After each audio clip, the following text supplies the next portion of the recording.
Okay, sorry for the jump cut, but the game is being very unstable right now for some reason. At least on the PC. I don't know if it's a issue with my local internet provider and the stability that they're providing, because we do have some storms going through, or if it is simply the game being, you know, buggy, because that does happen from time to time. Alright, so I took us here to Morgantown Station. The reason being, I wanted to show you this. And new player needs to know this. Whenever you get legendary items, if it's one that you don't particularly want, you can put it in here in this machine and it will allow you to cannibalize it. It'll break it down for script that you can later spend at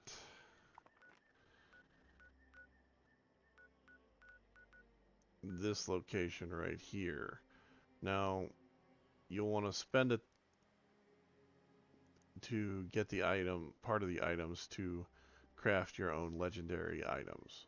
Basically, it allows you to take a gun or a piece of armor that you already own and add legendary status to it to make it, you know, more useful to you as a player. Um, you pay the vendor inside here, and they provide you with. Let me see if I've got. I should have some on me. I want to make sure I give you the right name for it. Okay. They provide you with legendary modules. These things right here. Okay. Now, legendary cores, you get those from doing events like this one over here with the exclamation points. Legendary cores, the only way you can get them is either this way or through the scoreboard as you complete different tasks on it. Sometimes they have them as a uh, reward. Now, whenever you first log into the game, you'll come over here and you'll activate the challenges. You have daily challenges, and all these pertain to the legendary, to the scoreboard. Okay, see the score points there? You just go through and, do different events. Um, Not a big deal. Now, there are also weekly events, again, for score. And then there are ones that are listed as character, which, if you go through those, some of them give you perk cards, some of them give you perk points, perk coins to use for the legendary perks in the game, um, which I'll try and show you here in a second. And some of them give you atoms, which are used in the atomic shop to buy things like skins for weapons or camp items. Um, there are a ton of different challenges you can complete and completely go through and do with each character that on your account to try and get, a little extra points here, a little extra points there. As you can see, there's some that I haven't finished, there's some that I have finished. So, now then, oh, before I forget, down here, the reason why I brought us to this train station has to do with this.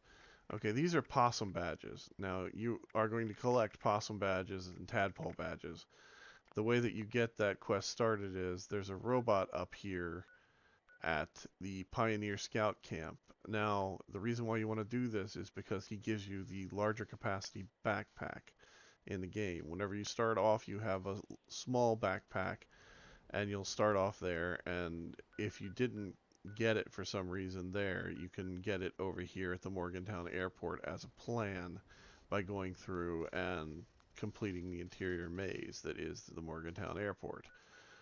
But once you have it either way, large or small, you're going to want to go up here to the Pioneer Scout Camp and talk to the scout leader, which is a Mr. Handy, on the north side of the lake in the cabins.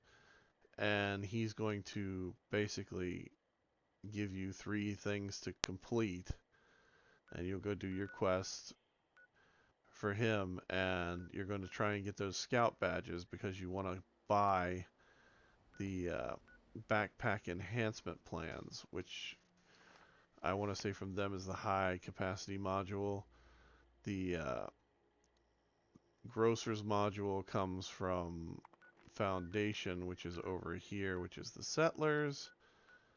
And the Chem module comes from up here, which is the Raiders.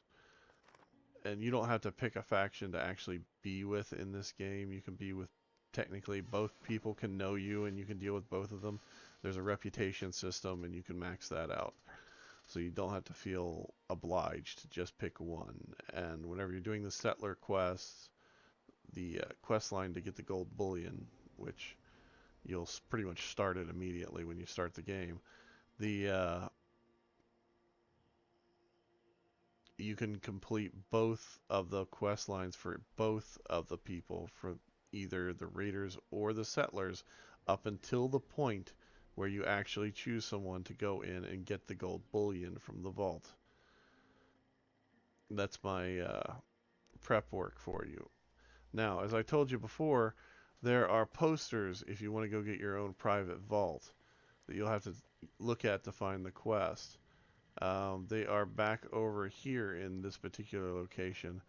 There are 4 different posters that start 4 different quest lines, all of them right here hanging on the wall ready for you to go. The machine over there, the yellow card thing, that is to allow you to reset your perk cards, which these are your perk cards. You assign your special points, you acquire the cards and assign them as you go along. Once you get 3 in anything, you have the option. Well, you technically have the option when it's a 1-star, but you get more points if it's a higher, like a 3-tiered card. And you use the perk coins up here. These are called legendary perks, and one basically opens at every 50 levels. Till I want to say you hit level 300, then you'll have all of them open. Different ranks cost different amounts of those perk coins, and it's just basically figuring out what you want to do. As I said before, this character is my sniper build, so she has all of her gear and everything built towards that. Now, the other problem that you wind up running into as you're playing this game is weight. It becomes a very weight management oriented game, which is why a lot of people wind up buying the Fallout First thing, so they get the scrap box, because you get a scrap box and you get an ammo box. The ammo box holds your ammunition, everything that is not a fusion, anything that has the word core in it. So fusion cores or plasma cores will not fit in those boxes currently as of May 4th, 2023. That may change at some point, but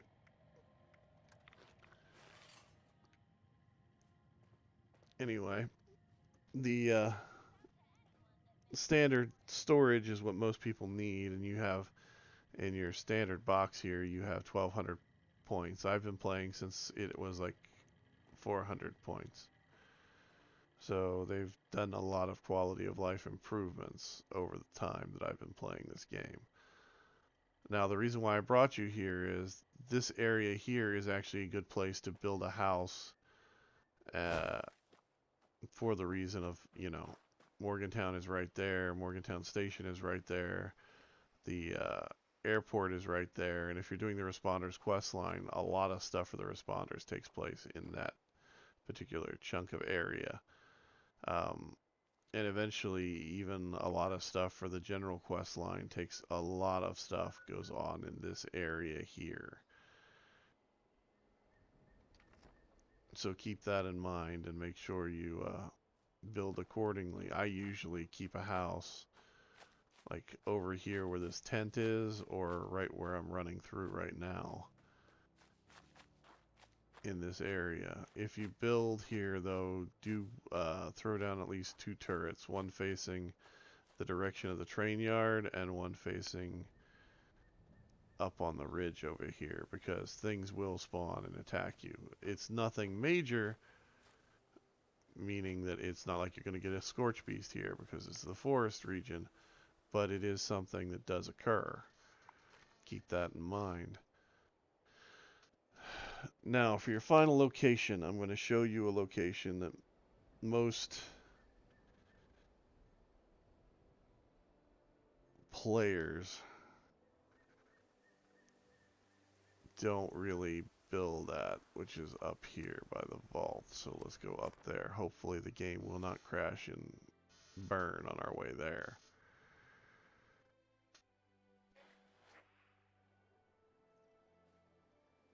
Okay, this is the vault. This is where your character where you bring your character to find the vault. See, here's the little sign. Here's the actual room you go into. Now, the only problem with this is, in order for this to work, you have to have saw this sign, done the little quest, gotten the key, and then come back up here. So make sure you do not skip getting the key.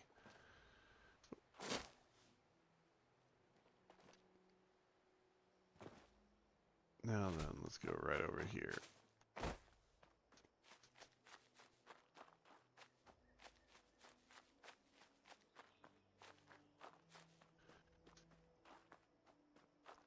This right here is a pre-existing camp just outside the vault.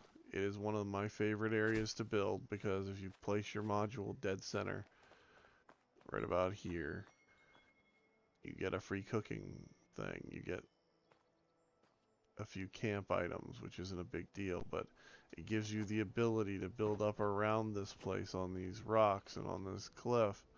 It doesn't give you the best view in the game, but it gives you one that's decent enough that it's worth having at least every once in a while. You're also all the way up here though, so you're out of the way of everybody. There are other things in this region to use and build at that make it a good place to build. However, that being said, the main quest line will send you to this building here at some point. Usually within, I don't know, three or four sections of the first quest. You'll wind up coming up here towards the end of that quest line. That first quest line will send you here.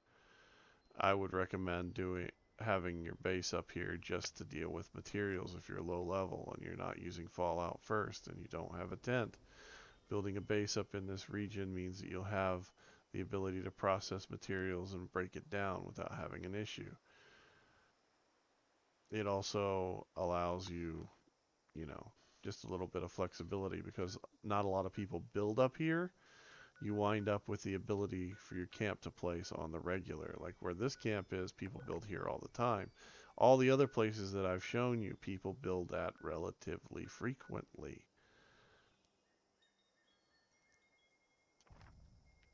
So keep that in mind.